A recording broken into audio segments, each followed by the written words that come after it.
देखो आम स्टार्ट करवा होम साइंस है।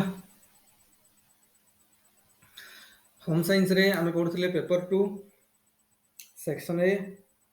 चैप्टर नंबर 4 है। चैप्टर नंबर 4 5 6 4 5 6 चैप्टर नंबर 4 पढ़ुले है। चैप्टर नंबर 4 पढ़ुले। चैप्टर नंबर 4 हूँ कौन कि टेक्सटाइल फाइबर। टेक्सटाइल फाइबर रे टेक्सटाइल फाइबर आमर केतना टेक्सटाइल फाइबर कोर्स अछि केतना टेक्सटाइल फाइबर कोर्स अछि हमर हाउ मेनी टेक्सटाइल फाइबर हां 6टा टेक्सटाइल फाइबर कौन कौन कौन कौन कॉटन रेयन रेयन पॉलिस्टर हमर तीनटा नेचुरल वूल फाइबर अच्छी कॉटन वूल अच्छी और सिल्क हां हमर रेयन एक्रिलिक और पॉलिस्टर तीनटा नेचुरल फाइबर अछि तीनटा आर्टिफिशियल फाइबर अछि। नेचुरल फाइबर किए कॉटन फाइबर सिल्क फाइबर और वूल फाइबर। कॉटन फाइबर टा होची वेजिटेटिव फाइबर और वूल सिलियल के एनिमल फाइबर हला। कॉटन फाइबर टा होची हमर सेलुलोज फाइबर आ जो वूल और सिल्क है एनिमल फाइबर बा प्रोटीन फाइबर बुझियो छ ना। सेही भलिया ए तीनटा ऑलरेडी हम सारी सेक्शन सेही भलिया हमर अछि कोन कि से भलिया हमर अछि कोन सिंथेटिक फाइबर। सिंथेटिक फाइबर तीन प्रकार हमर तीन प्रकार नो दी प्रकार एक्चुअली कि तीनटा सेथरो रेयन गोटे प्रकार आ बाकी एक्रिलिक आ पॉलिस्टर गोटे प्रकार हला। रेयन टा गोटे प्रकार आ एक्रिलिक पॉलिस्टर गोटे प्रकार। त रेयन टा की प्रकार फाइबर रेयन टा की प्रकार फाइबर कि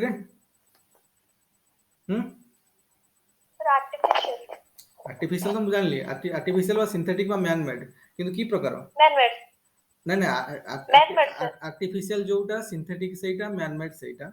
किंतु कथा है जे याकू पुनी दी भाग विभक्त करा जे गोटे थर्मोप्लास्टिक और नॉन थर्मोप्लास्टिक। ता रेयन टा थर्मोप्लास्टिक ना नॉन थर्मोप्लास्टिक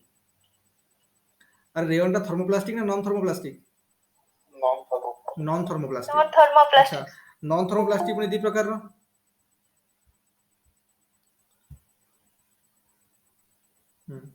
सुनिका मैं रेयन फाइबर डिस्कशन करछु ला। अच्छा रेयन फाइबर मु कहली तो अच्छा रेयन हमर जेमिति हला कोन दी प्रकार फाइबर कहली नेचुरल फाइबर हम तीन टांग नेचुरल फाइबर सरी गला गोटेला कॉटन आ गोटेला सिल्क आ गोटेला वूल। कॉटन ढाला सेलुलोजिक फाइबर जोटा कि गोटे वेजिटेटिव फाइबर प्लांट फाइबर आ हमर आ गोटे हला कोन एनिमल फाइबर हला दीटा जो हम सिलेबस रे अछि गोटेला सिल्क आ गोटेला वूल। सिल्क आ वूल दीटा हला एनिमल फाइबर बा प्रोटीन फाइबर बुझियो छ ना। तापरे हमर कोन हला अच्छा जो हमर सिल्क आ वूल अछि हला की प्रकार फाइबर सो प्रोटीन फाइबर। तापर आसिला हमर मैन मेड फाइबर कहि परिबा आर्टिफिशियल फाइबर कहि परिबा किंबा सिंथेटिक फाइबर भी कहि परिबा। और सिंथेटिक फाइबर दी प्रकार अछि कोन कोन थर्मोप्लास्टिक नॉन थर्मोप्लास्टिक। त रेयन टा कोन थर्मोप्लास्टिक ना नॉन थर्मोप्लास्टिक रेयन ढाला कोन करे नॉन थर्मोप्लास्टिक आ नॉन थर्मोप्लास्टिक पुनी दी प्रकार कोन कोन नॉन थर्मोप्लास्टिक दी प्रकार पुनी कोन सेगुडा अरे नॉन थर्मोप्लास्टिक पुनी दी प्रकार कोन से दी टाइप रो देखो होम साइंस ऑप्शनल रो सबुठ इंपोर्टेंट कथा हला कहबी कोन क्वेश्चन सर प्रेडिक्टेबल आमे जहां डिस्कशन करते सेम एगुडा क्वेश्चन परीक्षा रे पड़िबो। एथरे किसी वेरिएशन नहीं कोन क्वेश्चन पड़ जिवो कोन नहीं हेउडा किसी टेंशन नहीं होम साइंस ऑप्शनल हम जुआन रखिछि कथा हला जति कंटेंट अछि बहुत भलो भाबरे बुझी की ताको क्रिस्पी रे कारण समय तो बहुत कम ना परीक्षा हॉल रे थोड़ी हम जते पढी सब लिखि दवा जे कि सेठी परीक्षा बहुत हॉल रे बहुत समय कम तनो गुडा जिंस माइंड रे हमर कहबी होम साइंस में निजे घरे पढिबो की आवश्यकता पड़िबोनी जदि आमे निजे गुडा घरे क्लास रेगुलरली शुणी एते हमर कारण परीक्षा जाकी जनवरी मास रे हो बुझियो छ नै शुणी एते प्रैक्टिस हे जेतो जनवरी मास रे सब मन रहि जेतो ऑलरेडी माने 70-80% क्वेश्चन मन रहि जो टिके जस्ट अल्प टिके रूम रे पढले काम हो जो हमर किंतु मेन जिंस हला आकु आमे केते क्रिस्पी करिक माइंड रे रखिछन आ ताकू केते माने ब्रीफली केते रिप्रेजेंट करि परछन परीक्षा खातारे कारण परीक्षा खातारे जेतु हम परीक्षा रे जेतु समय नाही हम पाखरे बहुत तेनु सब गुडा को हम लिखि परिबानी सेठी माने सब गुडा को सेठी हमें एते रिप्रेजेंट करके लिखि परिबानी एक्सटेंसिवली तेनु ब्रीफली जिंस लिखिबा पड़िबो सेठी हम हला। तेणु मन रख आमर जो रेयन फाइबर कथा पढ़ले एटा गोटे मैनमेड फाइबर बा सिंथेटिक फाइबर बा आर्टिफिशियल फाइबर जोटा होची नॉन थर्मोप्लास्टिक फाइबर और जो नॉन थर्मोप्लास्टिक पुनी दी प्रकार गोटे होची कोन रीजनरेटेड सेलुलोजिक फाइबर गोटे होची रीजनरेटेड प्रोटीन फाइबर तेनुटा की प्रकार रीजनरेटेड सेलुलोजिक ना रीजनरेटेड प्रोटीन अरे रेयन टा रीजनरेटेड प्रोटीन ना रीजनरेटेड सेलुलोज रीजनरेटेड सेलुलोज ता माने प्रोटीन टा हला regenerated cellulosic non thermoplastic fibre बुझल पूरा एकदम गोटे लाइन रे लिखिबा रेयन टा हला ରିଜେନେରେଟେଡ୍ ସେଲୁଲୋଜିକ୍ ତାପରେ କ'ଣ regenerated cellulosic non thermoplastic Not fibre for regenerated cellulosic non thermoplastic fibre ଯେହେତୁ ଏଠି ଗୋଟେ ସେଲୁଲୋଜ୍ କମ୍ପୋନେଣ୍ଟ ରହୁଛି ତେଣୁ ଏଇଟାକୁ ଆମେ ଯଦି ଏକଦମ ସେ ସିନ୍ଥେଟିକ୍ ନ କହିକି ସେମି ସିନ୍ଥେଟିକ୍ କହିବା କାରଣ ଗୋଟେ ନ୍ୟାଚୁରାଲ ପ୍ରଡକ୍ଟ ଏଥିରେ ଗୋଟେ ସେଲୁଲୋଜ୍ ରହୁଛି ବୁଝିହେଉଛି ଯେହେତୁ ରେନ୍ ଫାଇବରରେ ଗୋଟେ ନ୍ୟାଚୁରାଲ ପ୍ରଡକ୍ଟ ସେଲୁଲୋଜ୍ ରହୁଛି ତେଣୁ ସେଇଟାକୁ ଆମେ କ'ଣ କହିବା ସେମି ସିନ୍ଥେଟିକ୍ କାରଣ ଏଥିରେ ଯେହେତୁ ସେଲୁଲୋଜ୍ ରହୁଛି ଆର କିଛିଟା କ୍ୟାରେକ୍ଟରିଷ୍ଟିକ୍ କଟନ୍ ଭଳିଆ ବି କଟନ୍ର ଯେଉଁ କ୍ୟାରେକ୍ଟରିଷ୍ଟିକ୍ ଫିଚର ଅଛି କିଛିଟା କ୍ୟାରେକ୍ଟରିଷ୍ଟିକ୍ କଟନ୍ ଭଳିଆ ମିଶିବ ଆଉ ଆର ବି କିଛିଟା ପରିମାଣରେ ସିଲ୍କ ସହିତ ବି ମିଶିବ ଯେହେତୁ ଆମେ ନିଜେ ଆର୍ଟିଫିସିଆଲି ବନା ହେଇଛି କିଛିଟା ଆକ୍ୟୁରେଟ୍ କ୍ୟାରେକ୍ଟର ମାନେ ଯେଉଁ କ୍ୟାରେକ୍ଟର ଡେଜାରେବୁଲ୍ କ୍ୟାରେକ୍ଟର ବି ଏଥିରେ ଇମ୍ପାକ୍ଟ କରିବାକୁ ଚେଷ୍ଟା କରାଯାଇଛି ହେଲା ତେଣୁ କିଛିଟା କ୍ୟାରେକ୍ଟର ସିଲ୍କ ଭଳିଆ ବି କିଛିଟା କ୍ୟାରେକ୍ଟର କଟନ୍ ଭଳିଆ ବି ଏଇ ଟାଇପ୍ର ହେଲା ତେଣୁ ଏଇଟାକୁ ବନାଯାଇଛି ତେଣୁ ବର୍ତ୍ତମାନ ପ୍ରଥମ ଲାଇନ୍ ଆମର କ୍ଲାରିଟି ଆସିଗଲା ଯେ ଆମର ଯେଉଁ 6 ପ୍ରକାର ଫାଇବର ଅଛି ସେଥିରୁ 3ଟା ତ ନ୍ୟାଚୁରାଲ ଫାଇବର ଆଉ ଯେଉଁ 3ଟା ରହିଲା ଆର୍ଟିଫିସିଆଲ ଫାଇବର ସେ 3ଟାର ଗୋଟେ ହେଲା ରେୟନ୍ ଆଉ ଗୋଟେ ହେଲା କ'ଣ ଆକ୍ରିଲିକ୍ ଆଉ ଗୋଟେ ହେଲା ପଲିଷ୍ଟର କିନ୍ତୁ ଯେଉଁ ମ୍ୟାନମେଡ୍ ଫାଇବର ବା ସିନ୍ଥେଟିକ୍ ଫାଇବର ଆର୍ଟିଫିସିଆଲ ଫାଇବର ଦୁଇ ପ୍ରକାରର ଗୋଟେ ହେଉଛି କ'ଣ ଥର୍ମୋପ୍ଲାଷ୍ଟିକ୍ ଆଉ ଗୋଟେ ନନ୍ ଥର୍ମୋପ୍ଲାଷ୍ଟିକ୍ ଥର୍ମୋପ୍ଲାଷ୍ଟିକ୍ର ଯେଉଁ ଦୁଇଟା ଫାଇବର ସେମାନେ ହେଲେ କ'ଣ ଥର୍ମୋପ୍ଲାଷ୍ଟିକ୍ରେ ପୁଣି ଦୁଇ ପ୍ରକାର ଅଛି ଥର୍ମୋପ୍ଲାଷ୍ଟିକ୍ ଯେଉଁ ଦୁଇ ପ୍ରକାର ଅଛି ଗୋଟେ ହେଲା ସେଲୁଲୋଜିକ୍ ଫାଇବର ଆଉ ଗୋଟେ ହେଲା ନନ୍ ସେଲୁଲୋଜିକ୍ ଫାଇବର ଆଉ ଯେଉଁ ଆମର ଆକ୍ରିଲିକ୍ ଅଛି ଆଉ ଯେଉଁ ପଲିଷ୍ଟର ଅଛି ଦୁଇଟାଙ୍କ ସେଗୁଡ଼ା ହେଲା ନନ୍ ସେଲୁଲୋଜିକ୍ ଥର୍ମୋପ୍ଲାଷ୍ଟିକ୍ ଫାଇବର ବୁଝିଲା ନନ୍ ସେଲୁଲୋଜିକ୍ ଥର୍ମୋପ୍ଲାଷ୍ଟିକ୍ ଫାଇବର ସେଟା ଆମେ ପରେ ଦେଖିବା କିନ୍ତୁ ଆଉ ଯେଉଁ ନନ୍ ଥର୍ମୋପ୍ଲାଷ୍ଟିକ୍ ଅଣ୍ଡରରେ ଦୁଇ ପ୍ରକାର ଅଛି ଗୋଟେ ରିଜେନେରେଟେଡ୍ ସେଲୁଲୋଜ୍ ଆଉ ଗୋଟେ ରିଜେନେରେଟେଡ୍ ପ୍ରୋଟିନ୍ ତେଣୁ ଆମର ଯେଉଁ ରେୟନ୍ ଫାଇବର କଥା ଆମେ ଦେଖୁଛନ୍ତି ଦ୍ୟାଟ୍ ଇଜ୍ ରିଜେନେରେଟେଡ୍ ସେଲ୍ୟୁଲୋଜ୍ ହେଲା ରିଜେନେରେଟେଡ୍ ରେକର୍ଡିଂ ହେଇନି କି ରିଜେନେରେଟେଡ୍ ସେଲ୍ୟୁଲୋଜ୍ ହଁ ରିଜେନେରେଟେଡ୍ ସେଲ୍ୟୁଲୋଜ୍ ହେଲା ରିଜେନେରେଟେଡ୍ ସେଲ୍ୟୁଲୋଜ୍ କ'ଣ କହିଲି ରିଜେନେରେଟେଡ୍ ସେଲ୍ୟୁଲୋଜ୍ ଆଉ କ'ଣ କହିଲି ରିଜେନେରେଟେଡ୍ ସେଲ୍ୟୁଲୋଜ୍ ନନ୍ ଥର୍ମୋପ୍ଲାଷ୍ଟିକ୍ ଫାଇବର ହେଲା ତେଣୁ ଆଜି ଆମ କ୍ଲାସ୍ରେ ଯେଉଁ ଡିସ୍କସନ୍ କରିବା ସେଇଟା ହେଉଛି ରେୟନ୍ ଫାଇବର ଯେଉଁଟାକି ହେଉଛି ଗୋଟେ ରିଜେନେରେଟେଡ୍ ସେଲ୍ୟୁଲୋଜିକ୍ ନନ୍ ଥର୍ମୋପ୍ଲାଷ୍ଟିକ୍ ଫାଇବର ଏଥିରେ ଯେଉଁ ଇମ୍ପୋର୍ଟାଣ୍ଟ କମ୍ପୋନେଣ୍ଟ ରହିବ ସେଇଟା ହେଉଛି ସେଲ୍ୟୁଲୋଜ୍ ହେଲା କଥା ହେଲା ଦେଖ କଥା ହେଲା ରେୟନ୍ ଫାଇବର ଯେ ଇଣ୍ଟ୍ରୋଡକ୍ସନ୍ କଥା ଡିସ୍କସନ୍ କରିବା ଯେ ରେୟନ୍ ଫାଇବରର କଥା ହେଉଛି କ'ଣ ନା ଦେଖ ଯେଉଁ ସେଲୁଲୋଜ୍ କମ୍ପୋନେଣ୍ଟ ଅଛି ଏଥିରେ ଏଇଟା ମେନଲି ଆମେ ଦୁଇଟା ସୋର୍ସରୁ ପାଇପାରିବା ମେନଲି ବହୁତ ସୋର୍ସରୁ ଆମକୁ ମିଳିପାରେ କିନ୍ତୁ ମେନଲି ଚିଫଲି ଦୁଇଟା ସୋର୍ସରୁ ଦେଖାଯାଏ ଗୋଟେ ହେଉଛି କ'ଣ ନା ଗୋଟେ ହେଉଛି ଉଡ୍ ପଲ୍ପରୁ ନହେଲେ କଟନ୍ ଲିଣ୍ଟର୍ସ ହେଲା କଟନ୍ରୁ କଲେକ୍ଟ କରିପାରିବା ନହେଲେ ଉଡ୍ରୁ କଲେକ୍ଟ କରିପାରିବା ଯଦି ଆଉ ଯେଉଁ ଦୁଇଟାଙ୍କ ଅଛି ଆଇଦର ଆମେ କଟନ୍ ଲିଣ୍ଟର୍ସ ୟୁଜ୍ କରିପାରିବା ନହେଲେ ଉଡ୍ ପଲ୍ପ ୟୁଜ୍ କରିପାରିବା ଯଦି ଉଡ୍ ପଲ୍ପ ୟୁଜ୍ କରିକି ଆମେ ସେଲୁଲୋଜ୍ ଫାଇବର ବନେଇଲେ ସେଟାକୁ ଆମେ କ'ଣ କହିବା ଭିସ୍କୋଜ୍ ରେୟନ୍ ସो ନୋଟ୍ କରୁଥା ଟିକେ ଟିକେ ହେଲା ଏଇଟା ମୁଁ ତ ଲେଖିକି ତ ମୁଁ ପଠେଇଦେବି ଏଇଟା ପରେ ପଠେଇଛି ନା ପଠେଇନି କି ରେୟନ୍ଟା ହେଲେ ପଠେଇଦେବି ହେଲା ରେୟନ୍ ଏଇଟା ତାହେଲେ ଲେଖିଦିଅ ଟିକେ ଟିକେ ଯୋଉଟା ଉଡ୍ ସୋର୍ସରୁ ଯୋଉଟାକୁ ଆମକୁ ଉଡ୍ ପଲ୍ପରୁ ଯେଉଁ ସେଲୁଲୋଜ୍ଟା ୟୁଜ୍ କରିକି ଆମେ ଏଠି ବନଉଛେ ରେୟନ୍ ଫାଇବର ସେଟାକୁ ଆମେ କ'ଣ କହିବା ଭିସ୍କୋଜ୍ ରେୟନ୍ ହେଲା ଭିସ୍କୋଜ୍ ରେୟନ୍ କହିବା କିନ୍ତୁ କଟନ୍ ଲିଣ୍ଟର୍ସ ୟୁଜ୍ କରିକି ଯୋଉଟା ଆମେ କରିବା ସେଟାକୁ କ'ଣ କହିବା ସେଟା କ'ଣ କହିବା କି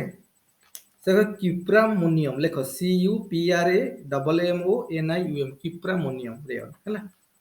ଭିସ୍କୋଜ୍ ରେୟନ୍ ଆଉ କ୍ୟୁପ୍ରାମୋନିୟମ ରେୟନ୍ ଭିତରେ ଡିଫରେନ୍ସ ହେଲା କ'ଣ ଭିସ୍କୋଜ୍ ରେୟନ୍ଟା ହେଲା କ'ଣ ନା ଭିସ୍କୋଜ୍ ରେୟନ୍ଟା ହେଲା ଯୋଉଟାକୁ ଆମେ ଉଡ୍ ପଲ୍ପ ବା କଟନ୍ ଲିଣ୍ଟର୍ସ ୟୁଜ୍ କରି କରୁଛେ ହେଲା ଭିସ୍କୋଜ୍ ରେୟନ୍ ଆଉ ଯୋଉଟାକୁ ସରି ଉଡ୍ ପଲ୍ପ ୟୁଜ୍ କରିକି ଯୋଉଟା କରୁଛେ ସେଟା ହେଲା କ'ଣ ଭିସ୍କୋଜ୍ ରେୟନ୍ ଯୋଉଟା କଟନ୍ ଲିଣ୍ଟର୍ସ ୟୁଜ୍ କରି କରୁଛେ ଉଡ୍ ପଲ୍ପ ଲେଖିକି ତୀର ଚିହ୍ନ ମାରିକି ଲେଖିଦିଅ ଭିସ୍କୋଜ୍ ରେୟନ୍ କଟନ୍ ଲିଣ୍ଟର ମାରିକି ତୀର ଚିହ୍ନ ମାରିକି ଲେଖିଦିଅ କ'ଣ ଏଟା ହେଲା କ୍ୟୁପ୍ରାମୋନିୟମ ରେୟନ୍ ତାପରେ ତାକୁ ଆମେ ବିଭିନ୍ନ ପ୍ରକାର କେମିକାଲ୍ସରେ ୟୁଜ୍ କରିବା କଷ୍ଟିକ୍ ସୋଡ଼ାରେ ଏମିତି କାର୍ବନ ସଲଫାଇଡ୍ ଡାଇସଲଫାଇଡ୍ରେ ଏମିତି କିଛିଟା କେମିକାଲ୍ସ ଆମକୁ ଅଛି ଯୋଉଟା ଦରକାର ଅଛି ସେଥିରେ କରିକି ଏଇଟାକୁ ଆମେ କ'ଣ କରିବା ନା ଫାଇବରକୁ କନଭର୍ଟ କରିବା ପ୍ରୋସେସ୍ ଅଛି ଯେ ପ୍ରୋସେସ୍ ଆମେ ଦେଖିବା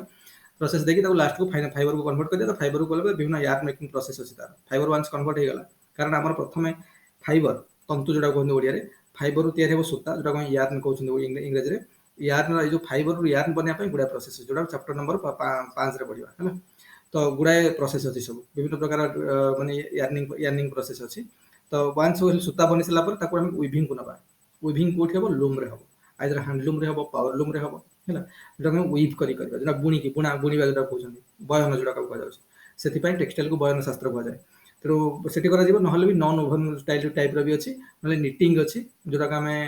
ନିଟିଂ ଯୋଉଟା ଦେଖିବ ହାତରେ ଯୋଉଟା ସବୁ ମଫଲର କି ସ୍ୱେଟର ଫେଟର ବନାନ୍ତି ସବୁ ନିଟିଂ ଟାଇପ୍ର ସେଇଟା ଗୋଟେ ପ୍ରୋସେସ୍ ଅଛି ତେଣୁ ଆଇଦର ଆମେ ସେଇ ସବୁ ପ୍ରୋସେସ୍ରେ ତାକୁ ଫାଇନାଲି ଫାବ୍ରିକକୁ କନଭର୍ଟ କରିବା କିନ୍ତୁ ସବୁଠୁ ଇମ୍ପୋର୍ଟାଣ୍ଟ କଥା ହେଲା ଆଜି ପର୍ଯ୍ୟନ୍ତ ହୋମ୍ ସାଇନ୍ସର ଯେତେ ପରୀକ୍ଷା ହେଇଛି मेनली ओएस रे ओपीएस रे ସେମାନେ ଯୋଉ ଆମର 5 ନମ୍ବର ଚାପ୍ଟରଟା ଅଛି ତା ଉପରେ କ୍ୱେଶ୍ଚିନ୍ ଡିଟେଲିଂରେ ଆସୁନି ଏତେ ହାଇ ଲେଭେଲର କ୍ୱେଶ୍ଚିନ୍ ପଚାରୁନାହାନ୍ତି ସେଗୁଡ଼ା ସବୁ ଓଭରାଲି ପଚାରି ଦଉଛନ୍ତି କାରଣ ଯେହେତୁ ଆମେ ହୋମ୍ ସାଇନ୍ସର ଷ୍ଟୁଡେଣ୍ଟ ବା ହୋମ୍ ସାଇନ୍ସ ଅପସନାଲ ଆମେ ତ ଟେକ୍ନୋଲୋଜିର ବା ବିଟେକ୍ ଇନ୍ ଟେକ୍ସଟାଇଲ ଇଞ୍ଜିନିୟରିଂ ପଢୁନାହାନ୍ତି ନା ଏଠି ତେଣୁ ଯେହେତୁ ଏଟା ଟେକ୍ସଟାଇଲ ଇଞ୍ଜିନିୟରିଂ ଗୋଟେ ପାର୍ଟ ସ୍ମଲ୍ ପାର୍ଟ ତେଣୁ ସେଥିପାଇଁ ତା ଭିତରୁ ସେମାନେ ବେଶୀ ଯାଉନାହାନ୍ତି ମାନେ ବିଭିନ୍ନ ଟାଇପର ମାନେ ଏଥିରେ ଯେମିତି କ୍ୱେଶ୍ଚିନ୍ ପକେଇଥିଲେ ମାନେ ଫାଇବର ଟୁ ଫାବ୍ରିକ ଲେଖ fibre to fabric construction description दियो तो फाइबर टू फैब्रिक है माने थोड़ी हमको ये पसला कौन हम ओवरऑल डिस्क्रिप्शन करिया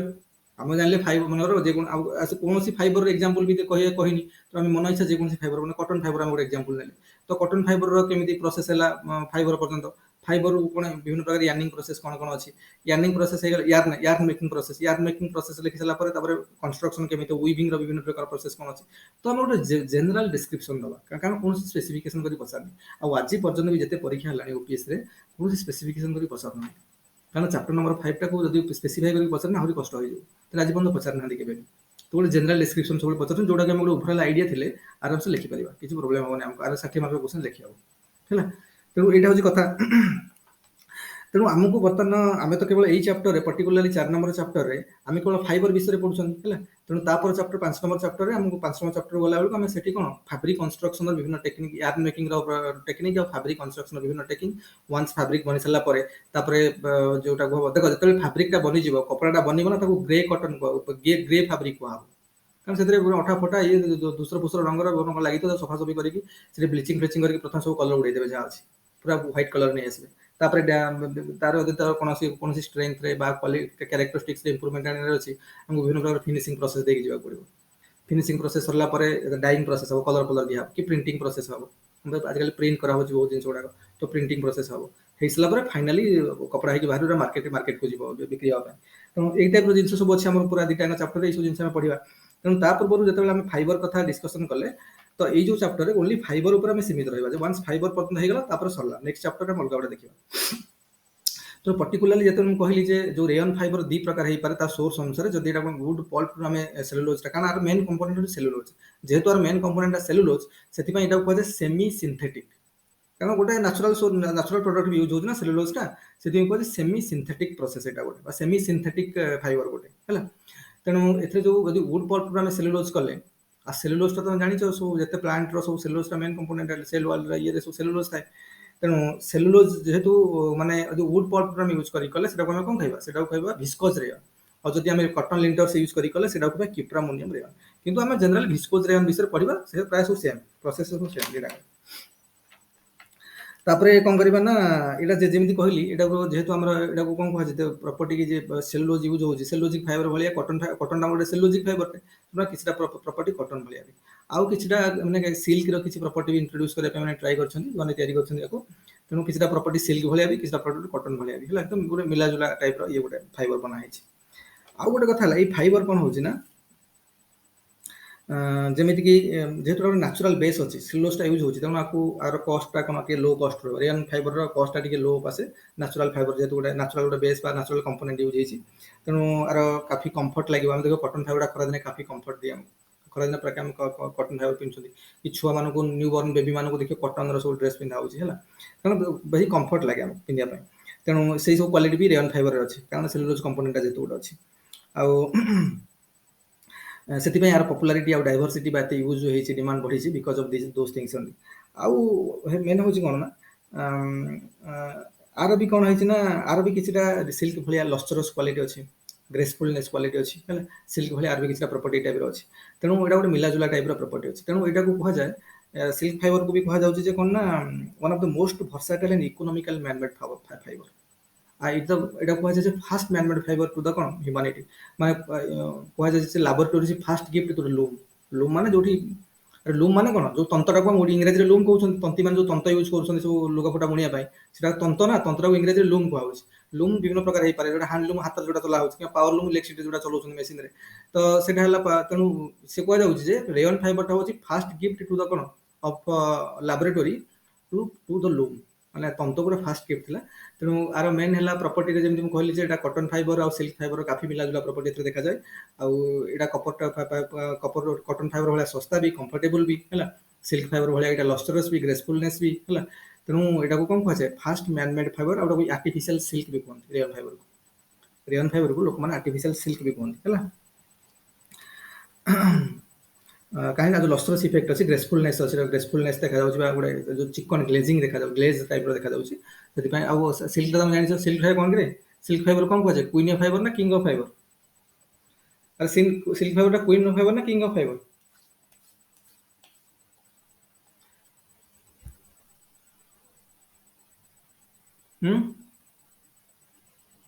Queen cotton, king of cotton ढाला किंग ऑफ फाइबर है king of fiber. अच्छा मत फास्ट आम देखा बर्तमान कौन ना आ देखिए मैन्युफैक्चरिंग प्रोसेस देखा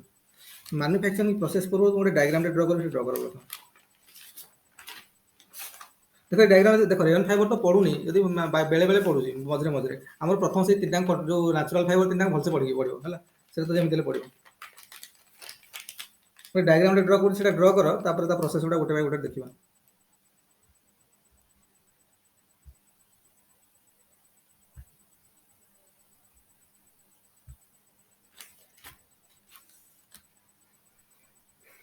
आम बर्तमान यहाँ जो पढ़ुना भिस्कोज रेन कर भिस्कोज रेन जा कुपरामोनियम रेन से सेम प्रोसेस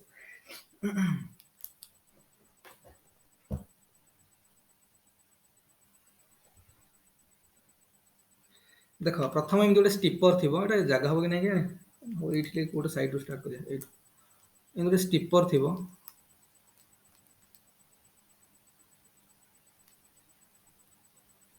पात्र भाया स्टिपर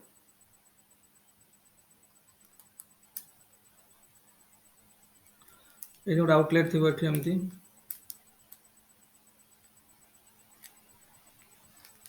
ये कौन जीव ना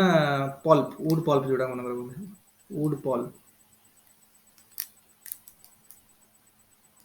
वुड पल्प मैंने कौन सेलुलोज जो सेल्युलोज कस्टिक सोडा कौन कि कस्टिक सोडा कौन अरे कस्टिक सोडा कौटा कहते कस्टिक सोडा डला हम कस्टिक सोडा माने अरे कस्टिक सोडा कौटा आम कस्टिक सोडा माने सोडियम हाइड्रोक्साइड है NaOH सोडियम हाइड्रोक्साइड है sodium hydroxide caustic soda sodium hydroxide caustic soda sodium hydroxide है तापर कौन हम तापर गोटे श्रेडर तापर प्रोसेसटा कौन हम आमर SHREDD श्रेडर एंड एजिंग हम तापर एजिंग माने जो किसी समय जो रखी दौरान एजिंग कह श्रेडर एजिंग हम तापर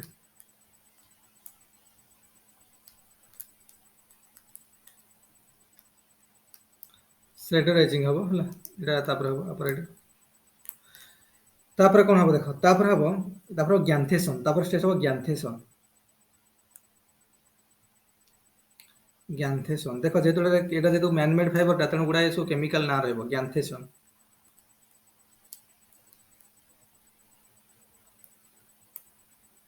ग्यान्थेसन हम तो ग्यान्थेसन आसला स्टेज को आसो ये ग्यान्थेसन स्टेज में गोटे नुआ केमिकल ये आड करवा कौन से कि कार्बन डाइसल्फाइड ए सॉरी कार्बन डाइसल्फाइड हाँ कार्बन डाइसल्फाइड ये करवा carbon disulphide carbon disulphide CH2 है CH2 आड करिया कार्बन डाइसल्फाइड और CH2 में ऐड करिया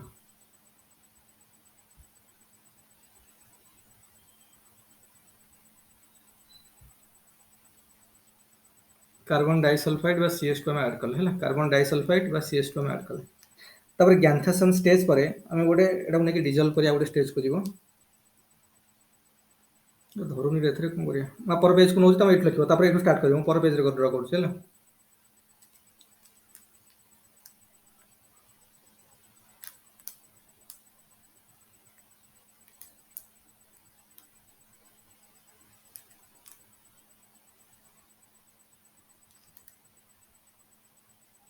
देख ये आसला ग्यान्थेसन स्टेज ये आसो এটা কোন স্টেজ হবো, এটা ডিজলভিং স্টেজ হবো, ডিজলিউশন হবো এটি, এটা ডিজলভিং স্টেজ হবো। এটা ଗୋଟେ କଣ୍ଟେନର ଟାଇପ୍ର ଥିବ ଏଇଟା।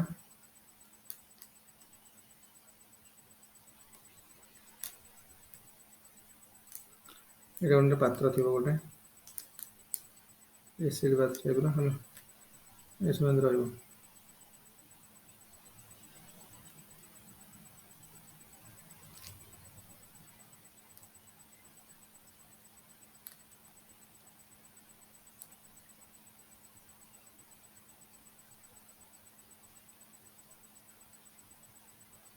ଦେଖିଲେ ଏମିତି ଆସିବ।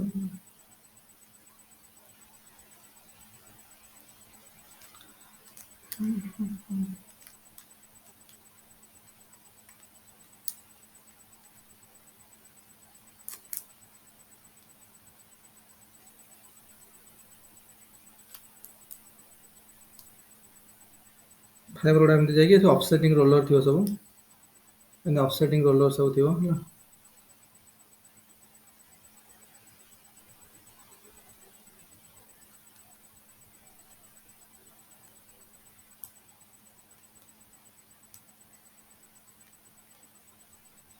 देखिए तो स्पूल ଗୋଟେ ସ୍ପୁଲ ଟାଇପ୍ର ଥିବ ଏଇଟା।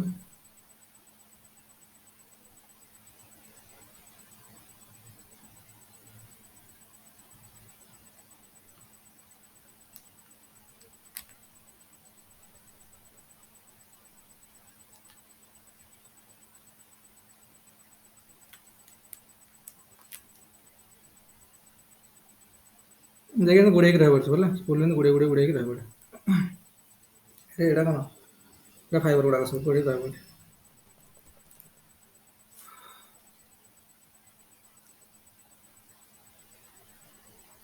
ରେୟନ୍ ଫାଇବର ହେଲା। ଦେଖ ଗୋଟେ ଗୋଟେ କରିକି ଆମେ ଦେଖିବା ଷ୍ଟାର୍ଟିଂରୁ କ'ଣ ହେଉଛି। এটা କୁହାଯାଏ ସ୍ପିଣ୍ଡିଲ୍ ହେଲା, ଏଇଟା କୁହାଯାଏ ଲେଖିଦେବେ ସ୍ପିଣ୍ଡିଲ୍ଟା, ଏଇଟା ହେଲା ସ୍ପିଣ୍ଡିଲ୍। এটা କ'ଣ viscose rayon production, viscose rayon fibre production, viscose rayon fibre production, fibre production ହେଲା, viscose rayon फाइबर प्रोडक्शन। देख प्रथम देखा कौन हम, प्रथम मुझे जमी कहली जे आर मेन कंपोनेंट है सेलुलोज। आम जेहेतु viscose rayon पढ़ुं आमर कौन सेलुलोज आम कौट कलेक्ट करवा, वुड पल्प रु कलेक्ट करवा है। जदि आम किप्रामोनियम रेयन पढ़ी था कटन लिंटर्स रु आसता। तो बर्तमान आम सेलुलोज कलेक्ट कले वुड पल्प रु। तो प्रथम कौन करा देख,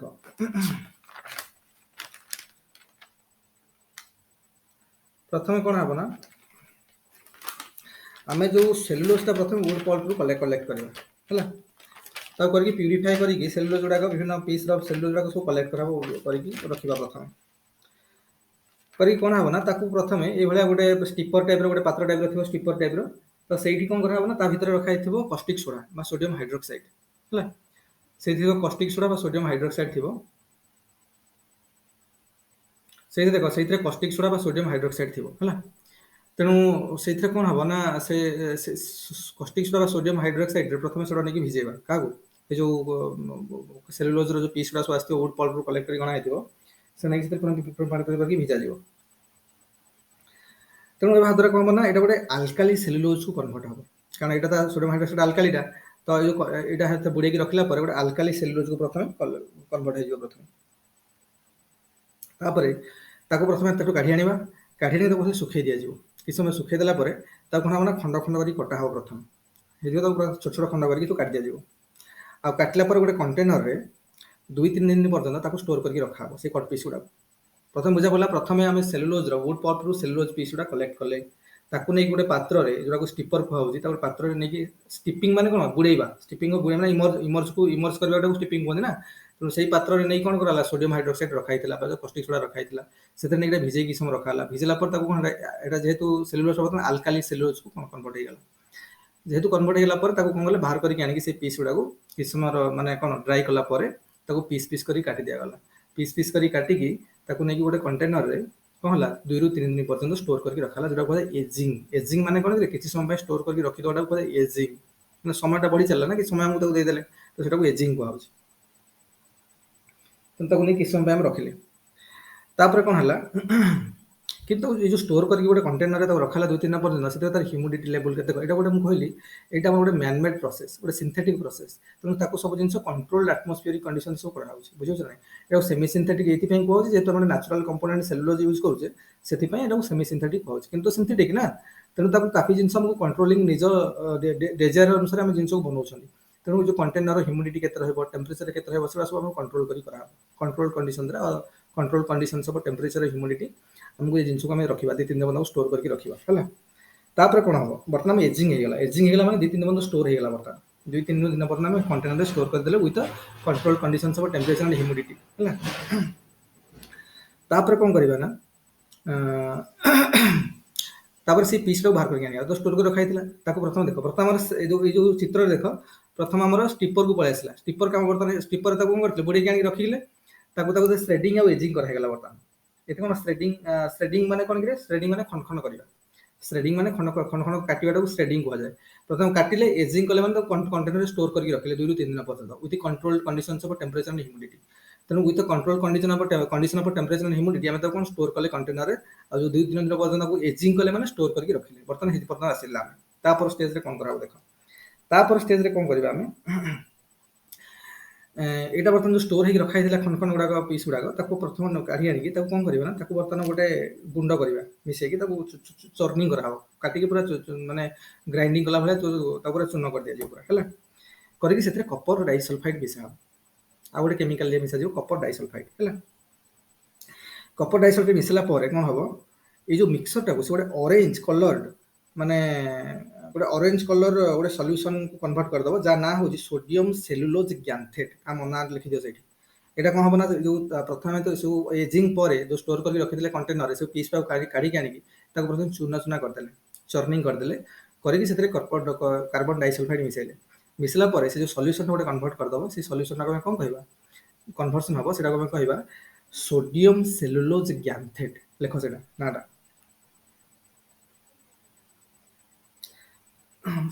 सोडियम सेलुलोज ग्यान्थेट को बर्तमान कन्वर्सन है कार्बन डाइसल्फाइड मिसेले से ग्यान्थेसन से कहूँ से स्टेज को कहवा ग्यान्थेसन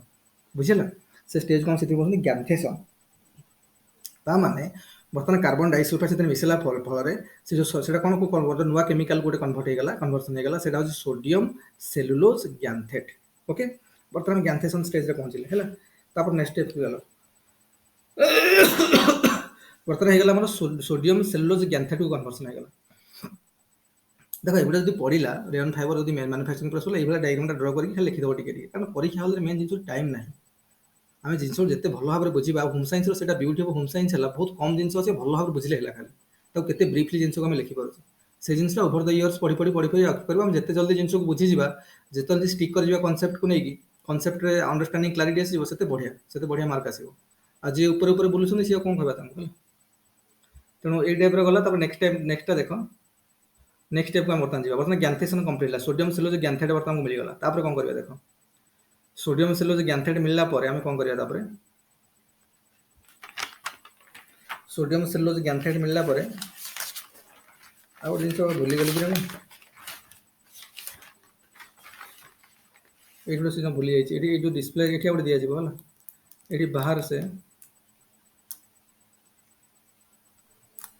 ये सोडियम हाइड्रोक्साइड पुणी दिज्व ये पुणी मिसा सल्यूशन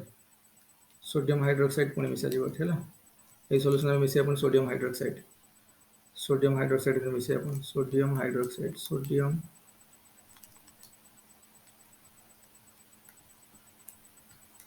दैट इज NaOH परीक्षा लिखला ना ये लिख खाली NaOH लिखिदेवन कि NaOH है खाली NaOH लिखिदेवन कि खाली सोडियम हाइड्रोक्साइड लिखिदेवन परीक्षा लिखला सोडियम हाइड्रोक्साइड ब्रैकेट रे दैट इज NaOH ये टाइप लिखो भल इंप्रेशन गुड़ा आसो तो बर्तमान ग्यान्थेसन सोडियम सेलुलोज ग्यान्थेट रे कन्वर्सन हो जाइतिला है आम कौन करवा देख ताकू नहीं कि आम कौन करिया गोटे गोटे पात्र रे रखिकी से रखिकी सहित सोडियम हाइड्रोक्साइड बर्तमान मिसेवा जो कस्टिक सोडा कहूँ कस्टिक सोडा कह सोडियम हाइड्रोक्साइड पुणी मिसेवा नहीं यहाँ मिसला कौन हम ना यहाँ गोटे विस्कोज सल्यूशन को कन्वर्ट हम ଭିସ୍କୋଜ ସଲ୍ୟୁସନ ମାନେ ଗୋଟେ ଯୋଉ କହୁନାହାନ୍ତି ଗୋଟେ କଣ ଅର୍ଦ୍ଧ ତରଳ ଅର୍ଦ୍ଧ ସଲିଡ ଅବସ୍ଥା ତରଳ ଅବସ୍ଥା ଗୋଟେ ଭଳିଆ ଭଳିଆ ଲିକ୍ୱିଡ ଟାଇପର କନଭର୍ସନ ହବ ଅର୍ଦ୍ଧ ତରଳ ଅବସ୍ଥା ଗୋଟେ ଭିସ୍କୋଜ ସଲ୍ୟୁସନ କୁହାଯାଉଛି। ଏଇଟାକୁ ଆମ ପ୍ରାୟ ଦେଖିବ ଯୋଉମାନେ ମହୁ ଦେଖିଥିବ ହନି ଟାଇପର ଦେଖାଯିବ ମାନେ ଅର୍ଦ୍ଧ ତରଳ ଅବସ୍ଥାର ଭଳିଆ ଭଳିଆ ସଲିଡ ସଲ୍ୟୁସନ ଗୋଟେ ଟାଇପର କନଭର୍ସନ ହବ ତାକୁ କନଭର୍ଟ ହେଇଯିବ ବର୍ତ୍ତମାନ ଆମର ରେଡି ହେଇଗଲା ବର୍ତ୍ତମାନ ମାନେ ସଲ୍ୟୁସନ ବର୍ତ୍ତମାନ ବନିଗଲା। ତ ଷ୍ଟାର୍ଟିଂ ହେଇଥିଲା ଆମର ସେଲୁଲୋଜରେ ଆମେ ସୋଡିୟମ ହାଇଡ୍ରୋକ୍ସାଇଡ ସହିତ ପ୍ରଥମେ ତାକୁ ରଖିଲେ ପ୍ରଥମ ସେଲୁଲୋଜ କାହା ସହିତ ରଖିଲେ ସୋଡିୟମ ହାଇଡ୍ରୋକ୍ସାଇଡ ସହିତ ମିଶାଇଲେ ତାପରେ ତାକୁ ନେଇକି ଚୂର୍ଣ୍ଣ କରିକି ସେଥିରେ ପୁଣି କଣ ମିଶାଇଲେ କାର୍ବନ ଡାଇସଲଫାଇଡ ମିଶାଇଲେ ତାପରେ ପୁଣି ସୋଡିୟମ ହାଇଡ୍ରୋକ୍ସାଇଡ ବର୍ତ୍ତମାନ ମିଶାଇକି ତାକୁ ଗୋଟେ କଣ ଭିସ୍କୋଜ ସଲ୍ୟୁସନକୁ ବା ସେମି ଲିକ୍ୱିଡ ସେମି ସଲିଡ ସଲ୍ୟୁସନକୁ ଗୋଟେ ଅର୍ଦ୍ଧ ତରଳ ଅବସ୍ଥାର ଗୋଟେ ସଲ୍ୟୁସନକୁ ଭଳିଆ ଭଳିଆ ସଲ୍ୟୁସନ ଗୋଟେ ବନେଇଲେ ବର୍ତ୍ତମାନ ବୁଝିଲା ସେଟାକୁ କୁହାହେଲା ଭିସ୍କୋଜ ସଲ୍ୟୁସନ ସେଇଥିପାଇଁ ଏଟା କୁହାଯାଏ ଭିସ୍କୋଜ ରେୟନ ଏଥିରୁ ତିଆରି ହେଇଛି ବୋଲି ଏଟାକୁ ଭିସ୍କୋଜ ରେୟନ କୁହାଯାଉଛି। ବର୍ତ୍ତମାନ ବୁଝିଗଲା ଏଇ ପର୍ଯ୍ୟନ୍ତ ଆସି ପହଞ୍ଚିଲେ ବର୍ତ୍ତମାନ ତାପରେ ଏଇଠି କଣ ହବ ଆମକୁ ମେନଲି କଣ କି ମନେକର କିଛିଟା ଆମକୁ ଯୋଉ ଆମେ ତ ଏଇଟା ମ୍ୟାନମେଡ ଫାଇବର ନା ତ ସିନ୍ଥେଟିକ ଫାଇବରଟା ଆମର ତମେ ଯଦି କିଛିଟା କଲରେସନ କରିବାର ଅଛି କିଛିଟା ଡାଇ ଦେବାର ଅଛି ଏଇ କେସରେ ଆମେ ଦେଇପାରିବା କାରଣ ଫାଇବରକୁ ଆମେ ମନେକର ରେଡ କଲରକୁ ବିଭିନ୍ନ କଲର ଫାଇବର ବନୁଛି ନା କୋଉ କଲର ଫାଇବର ଆମେ ବନେଇବା ମନେକର କୌଣସି ଡାଇ ଫାଇ ଦେବା କି ଲସ୍ତର ଗୋଟେ ବେଶୀ ହେଇଯାଇଛି ଲସ୍ତରକୁ କଣ୍ଟ୍ରୋଲ କରିବାର ଅଛି ଡି ଲସ୍ତରାନ ୟୁଜ କରିବା କି ଲସ୍ତରକୁ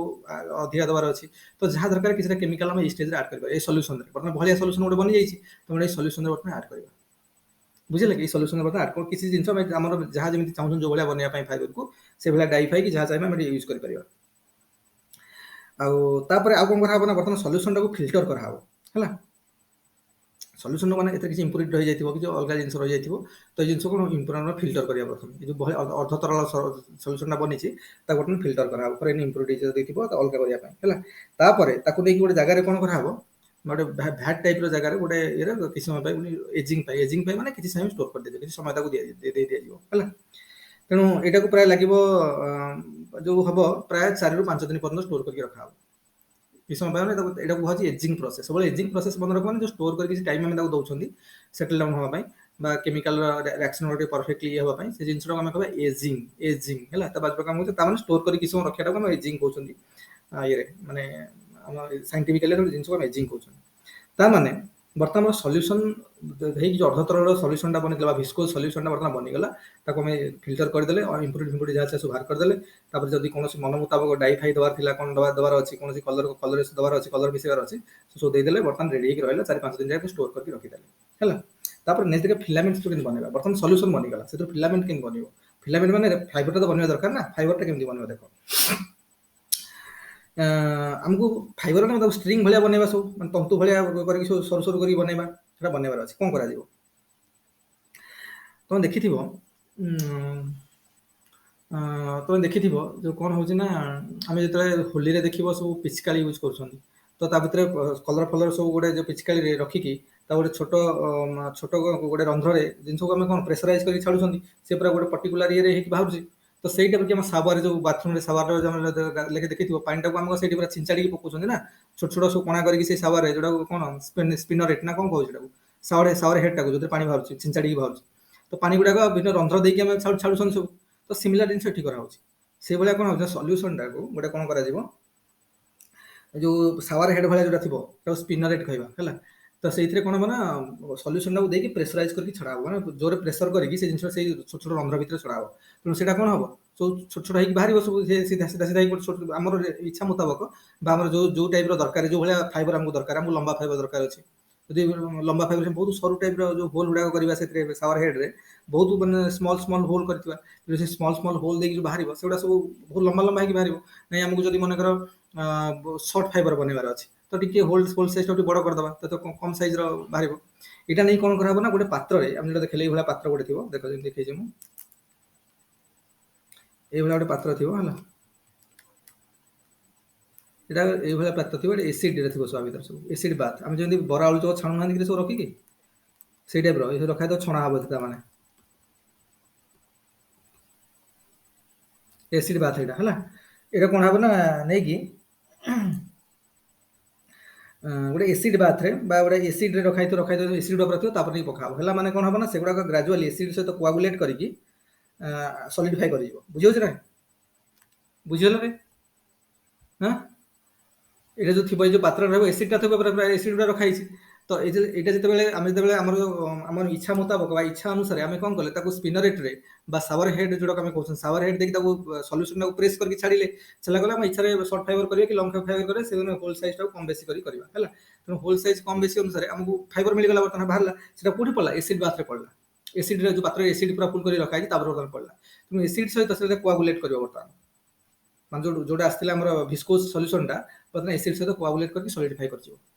ତ ଫାଇବରକୁ କନଭର୍ଟ ଫିଲାମେଣ୍ଟକୁ କନଭର୍ଟ ହେଇଗଲା କ'ଣ ଅଛି। ଆଉ ସେଟାକୁ ଆମେ ସ୍ପୁନରେ ଗୁଡ଼େଇକି ଯେହେତୁ ପ୍ରୋସେସଟା ଏମିତି ସବୁ ବନା ହେଇଛି ଆର ପ୍ରୋସେସ ତାର ଯଦି ହବ ୟୁଟ୍ୟୁବରେ ବି ଭିଡ଼ିଓ ଦେଖିପାରିବ ହେଲା। ତେଣୁ ଏଇଟାକୁ ଆଣିକି ତାପରେ ଯୋଉ ଫାଲିମିନର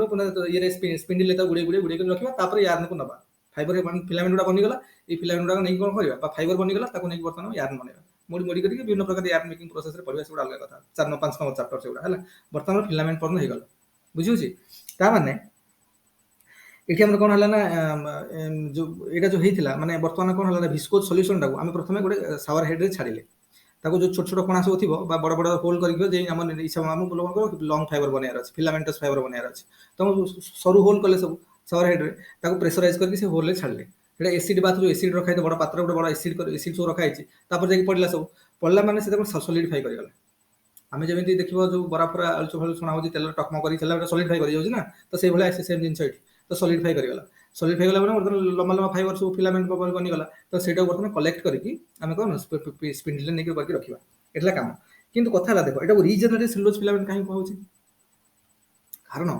ଷ୍ଟାର୍ଟିଂରୁ ସେଲୁଲୋଜ ଥିଲା ଏବେ ବି ସେଲୁଲୋଜ ଅଛି ସେଲୁଲୋଜକୁ ରିଜେନେରେଟେଡ୍ କରାଯାଇଛି ବିଭିନ୍ନ କେମିକାଲ ପ୍ରୋସେସ ଦେଇକି ଆମର ଇଚ୍ଛା ମୁତାବକ କିଛିଟା କ୍ୱାଲିଟି ସେଥିରେ ଆଡ୍ କରିବା ପାଇଁ ଲସରସ୍ କ୍ୱାଲିଟି ହେଲା କିଛିଟା ଡାଇଂ କ୍ୱାଲିଟି ହେଲା କି ତାକୁ ବିଭିନ୍ନ କ୍ୱାଲିଟି ଆଉ କିଛି ଜିନିଷ ଅଛି ଯୋଉଥିରେ ଆଡ୍ କରିକି ଜିନିଷଟାକୁ ଆମେ ଟିକେ ମୋଡିଫାଇ କରିଛନ୍ତି ମାନେ ସେଲୁଲୋଜିକ୍ ଫାଇବରଟାକୁ ଟିକେ ମୋଡିଫାଇ କରିବାକୁ ଚେଷ୍ଟା କରିଛନ୍ତି। ଆମେ ତ ସେଲୁଲୋଜିକ୍ ଫାଇବର ଅଲରେଡି ଆମ କଟନ ଫାଇବର ଥିଲା ପୁଣି ଏଇଟା ବନେଇବାର କ'ଣ କାରଣ ଥିଲା ବୁଝୁଛ ନା କଟନ ଫାଇବର ଯୋଉ କମି ଗୁଡ଼ାକ ଅଛି ତାକୁ ସୁଧାର କରିବା ପାଇଁ କିଛିଟା ଜିନିଷକୁ ଆର୍ଟିଫିସିଆଲି ଏଥିରେ ଜିନିଷ କରାଯାଇଛି। ତେଣୁ ଯେହେତୁ ପ୍ରଥମରୁ ସେଲୁଲୋଜ ଥିଲା ଲାଷ୍ଟକୁ ବି ସେଲୁଲୋଜ ଅଛି ସେଇ ସେଲୁଲୋଜ ପୁଣି ଆଉ ଥରେ ରିଜେନେରେଟେଡ୍ ହେଲା କାରଣ ଭିସ୍କୋଜ ସଲ୍ୟୁସନଟା କରିକି ତାପରେ ଏସିଡ୍ରେ ମିଶେଇକି ତାକୁ ସଲିଡିଫାଇ କରିକି ପୁଣି ଫିଲାମେଣ୍ଟରେ କନଭର୍ଟ କଲେ ସେଥିପାଇଁ ଏଇଟା କ'ଣ କୁହାହଉଛି ନା ରିଜେନେରେଟେଡ୍ ସେଲୁଲୋଜିକ୍ ଫାଇବର ରିଜେନେରେଟେଡ୍ ସେଲୁଲୋଜିକ୍ ଫାଇବର। ଆଉ ଥର୍ମୋପ୍ଲାଷ୍ଟିକ ନନ୍ ଥର୍ମୋପ୍ଲାଷ୍ଟିକ କାହିଁକି କୁହାହଉଛି ନା ଉତ୍ତାପ ନମନୀୟ ନୁହେଁ ଏସିଡ୍ ବାଥ୍ ପଡ଼ିଲା ନା ଏଇଟା ହାର୍ଡ ହେଇଗଲା ଟେମ୍ପରେଚର ସହିତ ଆସିକି ହାର୍ଡ ହେଇଗଲା ଯୋଉଟା ଟେମ୍ପରେଚର ସହିତ ସଫ୍ଟ ହେଇଯିବ ସେଟା ହେଉଛି ଥର୍ମୋପ୍ଲାଷ୍ଟିକ ଉତ୍ତାପ ନମନୀୟ ତନ୍ତୁ ଯୋଉଟା ଉତ୍ତାପ ଟେମ୍ପରେଚର ଆସିକି ହାର୍ଡ ବନିଯିବ ସେଟାକୁ କ'ଣ କହିବା ନନ୍ ଥର୍ମୋପ୍ଲାଷ୍ଟିକ ଅଣୁ ଉତ୍ତାପ ନମନୀୟ ତନ୍ତୁ। ଏଇଟା ଏସିଡ୍ ବାଥରେ ଆଣି ପକେଇଲେ ହାର୍ଡ ହେଇଗଲା ନା ହାର୍ଡ ହେଇଗଲା ପରେ ବର୍ତ୍ତମାନ କ'ଣ ହେଇଗଲା ତାକୁ ଆମେ ନେଇକି କଲେକ୍ଟ କରିକି ରଖିଲେ ତେଣୁ ଏଇଟାକୁ ଯେହେତୁ ହାର୍ଡ ହେଇଯାଉଛି ସେଟା ନନ୍ ଥର୍ମୋପ୍ଲାଷ୍ଟିକ ଯେହେତୁ ସେଲୁଲୋଜକୁ ବିଭିନ୍ନ କେମିକାଲ ପ୍ରୋସେସ ଦେଇକି ପୁଣି ଆଉ ଥରେ ଲାଷ୍ଟକୁ ରିଜେନେରେଟ କରାହଉଛି ରିଜେନେରେଟେଡ୍ ସେଲୁଲୋଜିକ୍ ନନ୍ ଥର୍ମୋପ୍ଲାଷ୍ଟିକ ଫାଇବର। ବୁଝା ପଡ଼ିଲା ରେ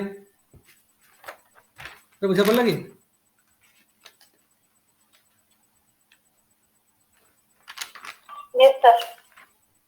ଏତିକି ଜିନିଷ ଆମ ପରୀକ୍ଷାରେ ଏତିକି ଜିନିଷ ଲେଖିଲେ କାଫି ଏତିକି ଜିନିଷ ଖାଲି ଡାଇଗ୍ରାମରେ ଡ୍ର କରିବୁ ଏତିକି ଜିନିଷ ଲେଖିଦେବ ମୋର ଦାନ୍ ସଫିସିଏଣ୍ଟ ପ୍ରୋସେସ ଏତିକି ଖାଲି ଆକୁ ବାରମ୍ବାର ସେଥିପାଇଁ କହୁଛି ହୋମ୍ ସାଇନ୍ସ ଅପସନାଲ ବହୁତ ଇଜି ଜିନିଷଟା ତାକୁ କେୟାରଫୁଲି ହ୍ୟାଣ୍ଡେଲ କରିବାକୁ ପଡ଼ିବ ବୁଝୁଛ ନା ନାଇଁ ଆମକୁ ଖାଲି ଇଭିନ୍ ଆମେ ଯେତିକି ଦିନ ଅଛି ନା ତମେ ଖାଲି କ୍ଲାସରେ ଶୁଣି ଏତେ ମନେ ରହିଯାଇଥିବ ଘରେ ନ ପଢ଼ିଲେ ବି ଚଳିବ ଖାଲି ଜିନିଷକୁ ଅପଡେଟ୍ କରିବାର ଅଛି ଖାଲି ରୁମକୁ ଯାଇକି ଅପଡେଟ୍ କରିବାର ଅଛି କ'ଣ କି ଆଉ କିଛି ନୂଆ ଜିନିଷ ଆଡ୍ କରିବାର ଅଛି କି କ'ଣ ଡାଇଗ୍ରାମ ଫାଇଗ୍ରାମ କ'ଣ ସେଗୁଡ଼ା ଟିକେ ଖାଲି ଇମ୍ପ୍ରୁଭମେଣ୍ଟ କରିବାର ଅଛି ଆନ୍ସରରେ ଆଉ ନହେଲେ କିଛି ଇଏ ନାହିଁ ହେଲା। ତ ଆମେ ପ୍ରଥମେ ଦେଖିଦିଅ କ'ଣ କ'ଣ ଷ୍ଟେପ୍ ଗୁଡ଼ା ସବୁ ଲେଖିଦିଅ ଆମେ କ'ଣ ଯୋଉ ଡିସ୍କସନ କଲେ ଷ୍ଟେପ୍ ଗୁଡ଼ା କ'ଣ ପ୍ରଥମେ କ'ଣ ହେଲା ଆମର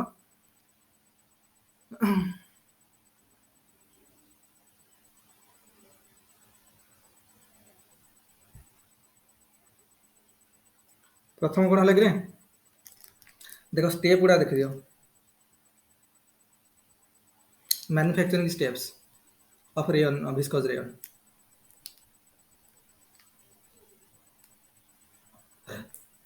steps of viscose rayon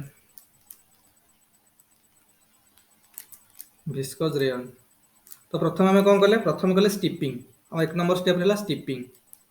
जोटा कि खंड खंड करके सेलुलोज गुड़ा बुड़ेले स्टिपर रे स्टिपिंग कले सोडियम हाइड्रोक्साइड देके बुड़ेले प्रथम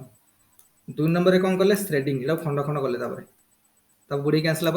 आल्केलिक सेलुलोज हो गला से कौन कले पीस गुड़ा खंड खंड कर काटिले थ्रेडिंग है SHREDD थ्रेडिंग है 2 नंबर थ्रेडिंग 3 नंबर स्टेज को आसिले जो एजिंग ये खंड खंड गुड़ाक नहीं बर्तमान कौन स्टोर कले कंटेनर रे 2-3 दिन पर्यंत एजिंग है। तापर 4 नंबर कौन कले एजिंग हो सारा से कार्बन डाइऑक्साइड मिसेकी कौन कले सोडियम सेलुलोज गैंथेट रे कन्वर्सन कले एटा ग्यांथेसन ग्यांथेसन ग्यांथेसन है। तापर 5 नंबर स्टेप रे कौन करिया बर्तमान सॉल्यूशन ग्यांथेसन हो गला। तापर कौन कले ग्यांथेसन करके ताकू नहीं कौन केते दिन जाए स्टोर कले 4-5 दिन जाए सेटा कौन कले राइपेनिंग है राइपेनिंग राइपेनिंग स्टोर को राइपेनिंग कले। तापर कौन कले मन मुताबिक किसी जिन डाइफाई है कि कौन डिलस्टोरांट्स है कि जिन मिसेबा है आम इच्छा अनुसार जहाँ दरकार तो प्रिपेरेसन ऑफ स्पिनिंग सॉल्यूशन। तापर हम preparation of spinning solution preparation of spinning solution of spinning solution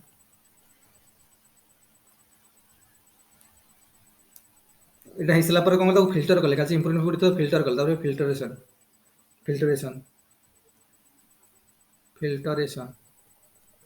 तापर कौन कले 9 नंबर कौन कले ताको नहीं कि स्पिनिंग कले कौन फिल्टरेशन हो गला। तापर ताको जो ये हेड देकी छाड़िले कौन स्पिनर हेड देकी ताको पकेले एसिड बाथ रे तापर हो गला स्पिनिंग हबो तापर स्पिनिंग हबो है। एतिकी हमर एतिकी फेज टोटल एतिकी पूरा होछि हमर टोटल एतिकी सिना लागु स्टेप गुडा सब बनिया भाई विस्कोज रे बुझेला। तेणु भिस्कोज रेयन रे किसी टेंशन नवर दरकार नहीं कौन अच्छे को पे भिस्कोज रेयन हो मेन प्रेमलता मल्लिक के भलसे लिखा है किंतु ये जिन आमको एतिक जिन परफेक्टली बुझीगले भिस्कोज रेयन ओके भिस्कोज रेयन रू क्वेश्चन आसेनी बेले बेले आसुची आउ पॉलिस्टर को आक्रिलिक तो आसुनी क्वेश्चन प्राय तथापि आम पढ़ीदे किंतु ये दुटाक ये भल भाव देखिए आज गले नोट्स तो लिखी तुम पठेली आर वर्ष भी पठेली ना वर्ष आउे पठेदेवी तो देखीदेव एति काफी आ बेसी आमको परीक्षा हल एति लिखले मोर देन सफिशिएंट एति जिन लिखि परफेक्टली डायग्राम करके लिखि पारिबार अछि खाली तापर देखिया प्रॉपर्टी गुडा कोन जेमति कहली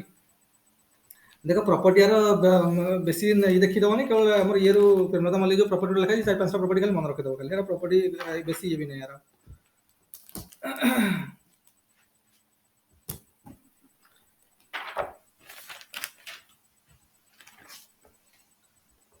C30 प्रेमलता मल्लिक बही तुम पाखे बाहर करो C30 पेज नंबर C30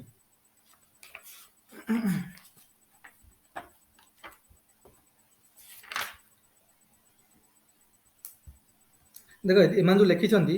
एते आप जो स्पिनिंग अछि स्पिनिंग रे भी बहुत अछि मुडा कहन पर हम डिस्कशन करिया पर चैप्टर रे स्पिनिंग रो विभिन्न टाइप रो स्पिनिंग अछि सब कारण या जो यार्न पसी वर्तमान फिलामेंट बनि गला तंतुटा आकु यार्न गुनी कन्वर्सन करिवा सेति पई मोडी मेडी करके विभिन्न स्टाइल रे सब बनेबा तो विभिन्न स्टाइल सब अछि से स्टाइल गुडा मु लिखि देछि नोट रे एटा 5 नंबर चैप्टर बेल को पढिबा एटा कोन अछि पॉट स्पिनिंग गोटे अछि पॉट स्पिनिंग अछि स्पूल स्पिनिंग अछि कंटीन्यूअस स्पिनिंग अछि ए सब विभिन्न प्रकार स्पिनिंग मेथड्स अछि जोडा करके हम कोन करिवा ना यार्न मेकिंग करबा सब यार्न को कन्वर्ट करे सूता बनेबा सब तापर वीविंग को जीवो तेनु तापर पॉट स्पिनिंग अछि पॉट स्पिनिंग रे एटा सब देखिबा जे केमति देकी ऑफसेटिंग रोलर से कोन होबो ना पर चैप्टर कथा बुझिबेनी हम आगो खाली प्रोडक्शन कथा बुझि जाय चैप्टर रे 5 नंबर चैप्टर गोटा देखिबा सब तापर प्रॉपर्टी देखो प्रॉपर्टी रे प्रॉपर्टी में सब फिजिकल केमिकल बायोलॉजिकल सब देखु ना तो फिजिकल प्रॉपर्टी देखो सब एग्जाम देखि कि मो डिफरेंशिएट मेरे अलग अलग आछि क्वेश्चन बना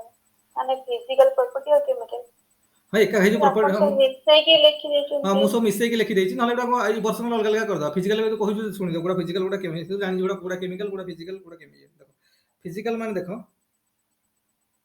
जेमति मु कहली जे एटा आर जेहेतुटा सेलुलोजिक फाइबरटा तार किछटा प्रॉपर्टी कॉटन भलिया भी हैला कोन देखो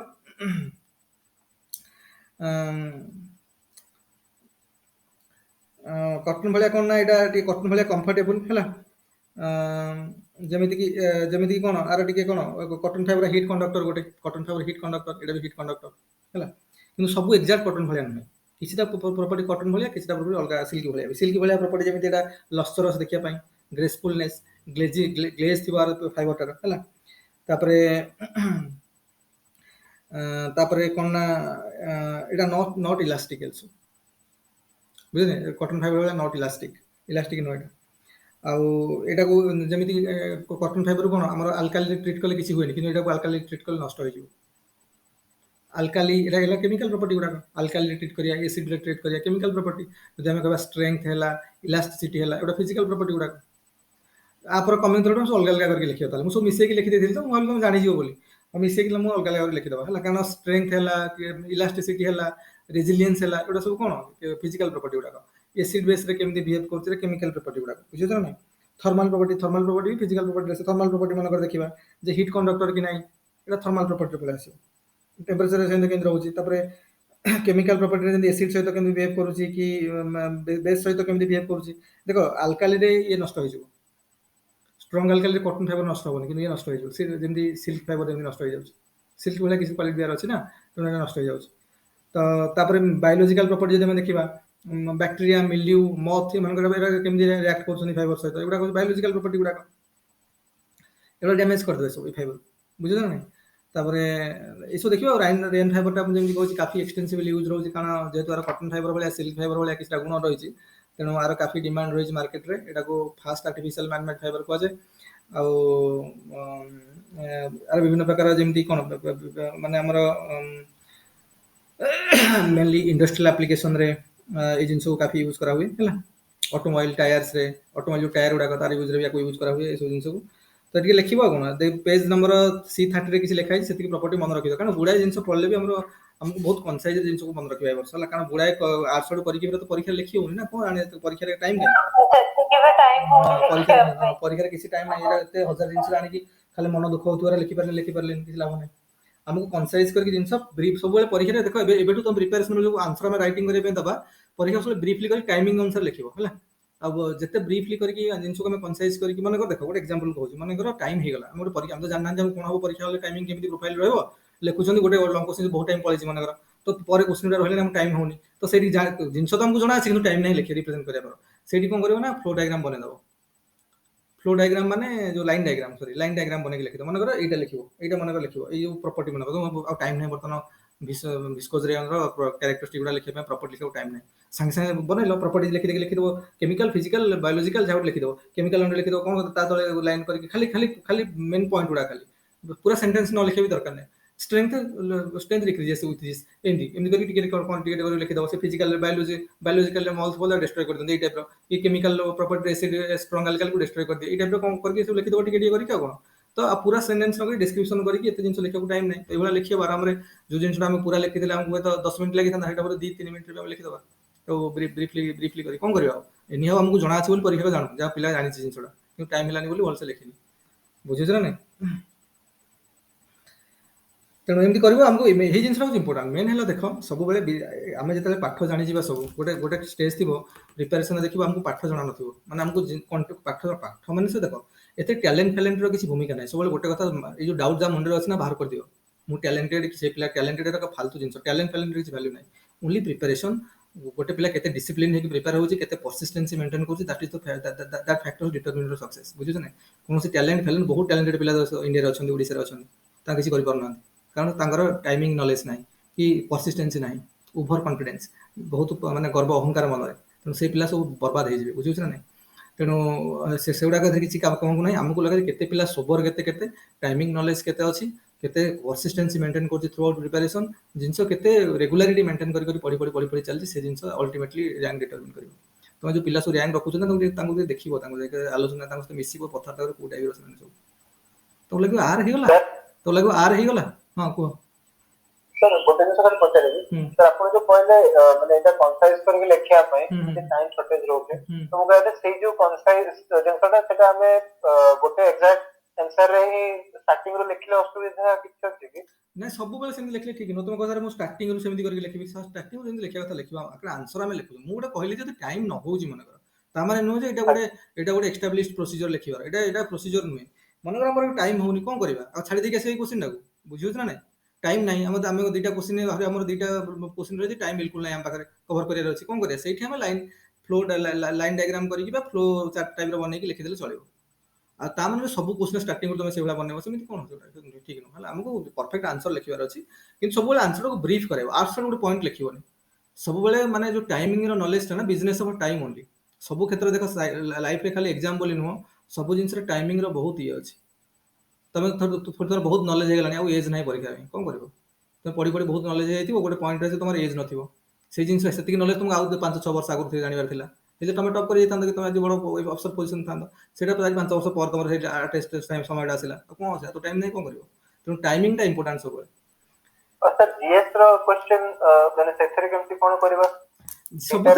ସବୁଥିରେ actually ଖାଲି ଜିଏସ୍ ବୋଲି ଅପସନାଲ ବୋଲି ନୁହଁ ଜିଏସ୍ ରେ ବି ଜିଏସ୍ ରେ ତ ଆହୁରି ଏଇଟା ବହୁତ ଦରକାର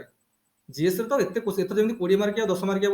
ନୂଆ ଷ୍ଟାଇଲ ଆମର ହେଇଗଲା 20 ମାର୍କିଆ 10 ମାର୍କିଆ ସେଥିରେ କଣ କରିବ ତମେ 20 ମାର୍କ ତମେ ତ ମିନିମମ୍ 2 ପେଜ ପରେ ଲେଖିବା କଥା ଆମେ କୋଉଠି ଲେଖି ପାରୁଛନ୍ତି ଆମେ ତ 6-7ଟା କ୍ୱେଶ୍ଚନ ଲେଖିଲା ବେଳକୁ ଟାଇମ ସରିଯାଉଛି ଆଉ ଏତେ ସମୟ ନାହିଁ କେତେ କ୍ୱେଶ୍ଚନ ରହିଲାନି କଣ ଲେଖିବି ତର ହେଇକି ଲେଖିଦିଅ କିଛି ନା କିଛି ଗେନ୍ଥୁରେଇକି ଆଡ ସାଡ କରିକି ପିଲା ଲେଖିଦେଇକି ଆସୁଛନ୍ତି ସମସ୍ତେ ସେମିତି ଲେଖୁଛନ୍ତି କଣ କରାଯିବ ଟାଇମିଂ ହଉନି ତେଣୁ ମେନ୍ ଜିନିଷ ହେଲା ଜିଏସ୍ ରେ ଏଇଟା ବହୁତ କାମ ଦବ ଟିକେ ବନେଇକି ଡାଇଗ୍ରାମ ବନେଇକି ଟିକେ କରିକି ଜିନିଷ ହେଲା ଆମେ ଜାଣିଛୁ ବୋଲି ପରୀକ୍ଷାକୁ ଜାଣିଯାଉ ଜିନିଷ ଆମକୁ ଜଣା ଅଛି ବୋଲି ତାକୁ ଜଣା ପଡ଼ିଯାଉ ହଁ ଜାଣିଛି ଆକ୍ଚୁଆଲି ପିଲାଟା ଟିକେ ଟାଇମିଂ ହେଲାନି ତ ଲେଖି ହେଲାନି କାରଣ ସେମାନେ ନିଜେ ଲେଖିଲେ ବି ଲେଖିପାରିବେନି ଯେ ଖାତା ଦେଖୁଛନ୍ତି ଦେଇକି ବସେଇଦେଲେ କିନ୍ତୁ 2 ଘଣ୍ଟା ପରୀକ୍ଷା କେମିତି ଲେଖି ପକେଇଦେବେ କେହି ଲେଖିପାରିବେନି ବୁଝୁଛ ନା ନାଇଁ ମୁଁ ଏଠି କହୁଛି ବୋଲି କହିଦଉଛି ମୁଁ ତ ଷ୍ଟୁଡେଣ୍ଟ ହେଇକି ଲେଖିଲେ ଥୋଡ଼ି ଲେଖିଦେବି ଯାଇକି ବୁଝୁଛ ନା ନାଇଁ ସମସ୍ତଙ୍କୁ ସେଇ ପ୍ରୋବ୍ଲେମ ହବ ତେଣୁ ସେଇ ଜିନିଷଟା ଆମେ ଯେତେ କନସାଇଜ କରିକି ଲେଖିବା ସେଇଟା ଆମର ଥ୍ରୋ ରାଇଟିଂ ପ୍ରାକ୍ଟିସରେ ଲେଖି ଜିନିଷ ପ୍ରାକ୍ଟିସ ହେଇଯିବ ଆମକୁ ଆମର ସେଇ ଫ୍ଲୋଟା ଅଟୋମେଟିକ ଆମ ରିଫ୍ଲେକ୍ଟ ହେଇଯିବ ଆମ ବିହେଭିୟର ରାଇଟିଂ ଇଏରେ ଆମ ଅଟୋମେଟିକାଲି ପଳେଇ ଆସିବ ସେ ଜିନିଷଟା ହେଲା ତେଣୁ ଯେତେ ପ୍ରାକ୍ଟିସ କରିବା ସେତେ ଭଲ ତେଣୁ ପ୍ରାକ୍ଟିସ ଆମକୁ ଆମେ ତ ଗୁଡ଼ାଏ କ୍ୱେଶ୍ଚିନ୍ ତ ବହୁତ ଟାଇମ ଅଛି କ୍ୱେଶ୍ଚିନ୍ ଲେଖି ସେତେବେଳକୁ ଜାନୁଆରୀ ମାସ ବେଳକୁ ତ ଗୁଡ଼ାଏ ଜିନିଷ ଆମର ହେଇଯାଇଥିବ ହେଲା କିନ୍ତୁ ପ୍ରିଲିମକୁ କି ଅବହେଳା କରନି ପ୍ରିଲିମକୁ ବହୁତ ଭଲ ପିଲାଙ୍କୁ ପ୍ରିଲିମକୁ ବେଳେବେଳେ ଧୋକା ଦେଇଛି ତେଣୁ ପ୍ରିଲିମ କେତେବେଳେ ଅବହେଳା କରନି ହେଲା ପ୍ରିଲିମଟାକୁ ସବୁବେଳେ ମାଇଣ୍ଡରେ ରଖ 70+ ତ ନିହାତି କରେକ୍ଟ ଦରକାର ହେଲା 70ଟା କ୍ୱେଶ୍ଚିନ୍ ପରେ କରେକ୍ଟ ହେବା ନିହାତି ଦରକାର ଆଚ୍ଛା ଏଇଟା ଆମେ ସରିଲେ ଏଇଟା ସବୁ ଦେଖିଲା ଟିକେ ଲେଖିଦେବ ଆଉ ପ୍ରପର୍ଟି ଗୁଡ଼ା ମୁଁ ଲେଖିନି ନୋଟରେ ପ୍ରପର୍ଟି ଗୁଡ଼ା ପ୍ରେମଲତା ମଲ୍ଲିକରୁ ପଢ଼ିଦେବ ଟିକେ ହେଲା ଏଗୁଡ଼ା ଯଦି ପଢ଼ିଲା କେତେଟା ପଏଣ୍ଟ କରିକି 7-8ଟା ପଏଣ୍ଟ ଯେଉଁ ଅଛି ସେଥିରେ ଲେଖିଦେବ এটা সରିଲା ଆପରେ ଆମେ ଆଉ ଦୁଇଟା ଫାଇବର ଯୋଉ ରହିଲା ପରେ ପଢିବା ହେଲା ଆପରେ ଆମେ ଗୋଟେ ନୂଆ ସେକ୍ସନ ଷ୍ଟାର୍ଟ କରିବା ସେକ୍ସନ ଏ ପେପର 1 ର ଆରେ ଏବେ ସେଇ ସେକ୍ସନ କରିବା ନା ଏକ୍ସଟେନସନ ଏଜୁକେସନ କରିବା ମୁଁ ଏକ୍ସଟେନସନ ଏଜୁକେସନ ପରେ କଲେ ଚଳିବ ଏକ୍ସଟେନସନ ଏଜୁକେସନ ତ ବହୁତ ଇଜି ଅଛି ନା କୋଉଟା କରିବା କୁହ ଏକ୍ସଟେନସନ ଏଜୁକେସନ କରିବା ନା ସେଇଟା କରିବା ସେଇଟା ପରେ କରିବା ସर ଏକ୍ସଟେନସନ ବାୟୋଲୋଜିଟା କରିବା ଆଗେ ଦେଖ ଯଦି ଆମେ ପେପର 1 ସେକ୍ସନ ଏ ହଉଛି କଣ ଫୁଡ ଆଣ୍ଡ ନ୍ୟୁଟ୍ରିସନ ପଢିବା ପୂର୍ବରୁ ମୁଁ ଦୁଇଟା ବେସିକ କ୍ଲାସ କରାହବ ଗୋଟେ ହେଲା ହ୍ୟୁମାନ ଡାଇଜେଷ୍ଟିଭ ସିଷ୍ଟମ ଆଉ ହ୍ୟୁମାନ ସର୍କୁଲେଟରୀ ସିଷ୍ଟମ ହେଲା এই দুটা বেসিক ক্লাস দিটাଙ୍କ ପ୍ରଥମେ ডিসକସନ ହବ ଆଉ ডিসକସନ ହେଇ ସାରିଲା ପରେ ଆମେ ତାର ପଢିବା ତା ଚାପ୍ଟରକୁ ଯିବା ହେଲା କାରଣ ଆମର କାଫି ବହୁତ ପିଲାଙ୍କ ଯାର ନନ୍ ବାୟୋଲୋଜି ବ୍ୟାକଗ୍ରାଉଣ୍ଡ ଯୋଉମାନେ ଯେହେତୁ ବାୟୋଲୋଜି ଷ୍ଟୁଡେଣ୍ଟ କିଛି ପ୍ରୋବ୍ଲେମ ନାହିଁ ଯେ ନନ୍ ବାୟୋଲୋଜି ବ୍ୟାକଗ୍ରାଉଣ୍ଡ ଷ୍ଟୁଡେଣ୍ଟ ବୁଝା ପଡୁନି ଠିକ ସେ ମାନେ କେମିତି କଣ ହଉଛି ତେଣୁ ଡାଇଜେଷ୍ଟିଭ ସିଷ୍ଟମର ପୁରା ପ୍ରୋସିଜରଟା ଆମେ ଦେଖିଦବା କେମିତି କଣ କୋଉ ଜାଗାରେ କେମିତି କଣ ଆବଜର୍ପସନ ହଉଛି କଣ ହଉଛି ସେଗୁলো ସର୍କୁଲେଟରୀ ସିଷ୍ଟମରେ ହାର୍ଟ କେମିତି କଣ ଫଙ୍କସନ କରୁଛି ପୁରା ଆମର ତ ହ୍ୟୁମାନ ହାର୍ଟ ଡବଲ ସର୍କୁଲେଟରୀ ସିଷ୍ଟମ ମାନେ ସିଷ୍ଟମିକ सर्कुलेशन ଆଉ କଣ ପଲମୋନାରୀ सर्कुलेशन ତ ସବୁଟା କେମିତି କଣ ହଉଛି ପୁରା ଆକ୍ଟିଭ ଭେନ୍ କେମିତି କଣ କଣ ଯାଇଛି ପୁରା ଗୋଟେ ଓଭରାଲ ଆଇଡିଆ ଆମେ ପ୍ରଥମେ ନେଇ ଆସିବା ତାପରେ ଷ୍ଟାର୍ଟ କରିବା ବୁଝିଲା ତାପରେ ଷ୍ଟାର୍ଟ କରିବା ଦେଖ ମୁଁ ଆମ 3ଟା ଫାଇବର ସରିଗଲା এই 3ଟା ଫାଇବର ତ ଏଇଟା ଏଇ ନାହିଁ କ୍ୱେଶ୍ଚିନ୍ ସବୁ ଡାଇରେକ୍ଟ କ୍ୱେଶ୍ଚିନ୍ ପଢିବା ଏଥିରେ କିଛି ନାହିଁ ତେଣୁ ମେନ୍ ହେଲା ଆମେ ଯୋଉ ଲେଖିକି ମୁଁ ଦେବି କ୍ୱେଶ୍ଚିନ୍ ଟା ଟିକେ ଲେଖିକି ପଠେଇବ ବହୁତ ଭଲ ଭାବରେ ଲେଖିବାକୁ ଟ୍ରାଏ କର ହେଲା ଆଉ ଏଇ ଯୋଉ ନୋଟ୍ସ ଗୁଡ଼ା ଦେଇଦେବ ବାରମ୍ବାର ପଢ ସାଇନ୍ସ ଜିନିଷ ଗୁଡ଼ା ମନେ ରହିବନି ବୁଝୁଛ ନା ଏରକମ ଅଲଗା କିଛି ହେଇଛି ମନରୁ ଭାବିକି ଲେଖିଦବ ସୋସିଓଲୋଜି ହେଇଛି ମନରୁ ଏକ୍ସାମ୍ପଲ ଦେଇକି କଣ ନାହିଁ କଣ ଲେଖିଦବ ତେଣୁ ଏଗୁଡ଼ାକ ସବୁ ଏକ୍ସାକ୍ଟ ଜିନିଷ ଲେଖିବାକୁ ପଡ଼ିବ ସାଇନ୍ସ ଅପସନାଲ ସାଇନ୍ସ ଟପିକ ଗୁଡ଼ା ଯେହେତୁ ତେଣୁ ଆକୁ ଭଲ ବାରମ୍ବାର ପଢ ହେଲା ବାରମ୍ବାର ପଢ ନା କଣ କିଛି କେତେବେଳେ ପଢୁଥିବ ହେଇରେ ବାରମ୍ବାର ଥରେ 3 ଥର 4 ଥର ପଢିଲା ପରେ ଅଟୋମେଟିକ ମନେ ରହିଯିବ କଣ ହେଲା ଠିକ ଅଛି ଆଉ କ୍ଲାସ ତାହେଲେ କଣ କରିବା ୱାଇଣ୍ଡ ଅପ୍ କରିବା ନା କିଛି ପଚାରିବ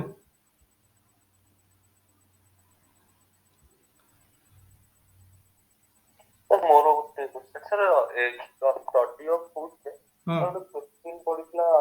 फूड पिरामिड बने की करिया तो सेटा तो हमर माने ये तो नहीं देखिया बोले हमर नाइ क्वेश्चन अछि फूड रे सेटा गोटे से एप्लीकेशन आ कोन फूड पिरामिड माने कोन की को खाद्यरा को अधिक खाउचे तापर ताठू कोडा टिके कम खाउचे तापर आउटे कम खाउचे तापर कोडा खाउ जेंति गोटे पिरामिड टाइप रही जाउछ ना पिरामिड रो हमर पिरामिड 3D टा किंतु पिरामिड रो जो हम देखिया माने कोन फ्रंटल व्यू टा जदि हम नबा फ्रंटल व्यू टा क्रॉस सेक्शन ले फ्रंट गोटे ट्रायंगल भला देखा जिवो ट्रायंगल बेस टा सबटु ब्रॉड अपेक्स टा सबटु छोट अधिक सबटु हम को खाउचे राइस फाइस व्हीट एरा सब तो बेसी खाउचे ना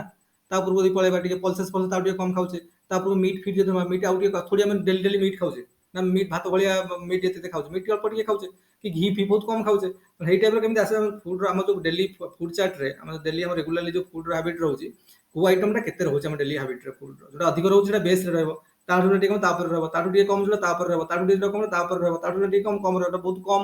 एक्सट्रीमली कम जोटा पूरा अपेक्स रहबो जाई बुझुछ ना से जिनस फूड पिरामिड कहउछ से प्रोफाइल टा पूरा देखिबार अछि प्रोफाइल टा पिरामिड वाला 3D टा देखि परिबानी ता फ्रंटल व्यू टा देखिबा ट्रायंगल करके बुझुछ ना सेटा एक्सक्लूसिवली कोन थिबो के फुल टाइप ऑफ फूड और स्टडी ऑफ फूड सेटा आसुची ना बुझुछ ना स्टडी ऑफ फूड संडे सेटा आसीबनी कि सब चैप्टर नंबर 1 रे सर बैलेंस डाइट विद हाँ बाला सब पचार यार आम कहली जमी कहली होम साइंस रे 12टा चैप्टर अच्छी 18 19टा 20टा क्वेश्चन पड़ुछ पेपर 1 रे कारण एथे 12टा पेपर 1 रे 12टा अछि पेपर 2 रे 12टा अछि तो पेपर 1 रे 12टा चैप्टर रु 12टा चैप्टर रु क्वेश्चन देखला पड़िथो हमरा 8टा क्वेश्चन पड़ुछि 8टा क्वेश्चन पुनी जो लॉन्ग क्वेश्चन पड़ुछि ए बी हेकी पड़ुछि आ जो 1 number question 5 number question compulsory 1 number रे 4टा बीट क्वेश्चन थिबो तो हम 3टा करैक पड़िबो से भला 5 नंबर क्वेश्चन भी 4टा बीट क्वेश्चन हो तो 5टा करैक पड़िबो तो एमिति जदि देखा जाए देखो 1 नंबर 4टा बीट क्वेश्चन आउ जो 3टा रहला 3 दुने 6 कारण गोटे क्वेश्चन ए बी की 2टा थिबो 6 ये केते 6 ये 4 6 4 10 से भला सेक्शन बी रे 10 10 10 20 जदि कोठी मनगर ए बी न देखि सिंगल गोटे क्वेश्चन 60 मार्क रे पचार देछि सेमिति तो 19 20टा क्वेश्चन में धर तो 19 20 क्वेश्चन पड़ुछि प्रति वर्ष 19 20 क्वेश्चन पचरा चैप्टर टा हो 12टा चैप्टर रु 19 20टा क्वेश्चन पड़िबो तम चैप्टर रिपीट होछि गोटे चैप्टर 2 क्वेश्चन पड़िबो कथा हला कोन ए जो एबी सिस्टम पळे आसला तुम मनकर माल न्यूट्रिशन करके जाइछो तुमर पड़ला सेठी जाई कि माल न्यूट्रिशन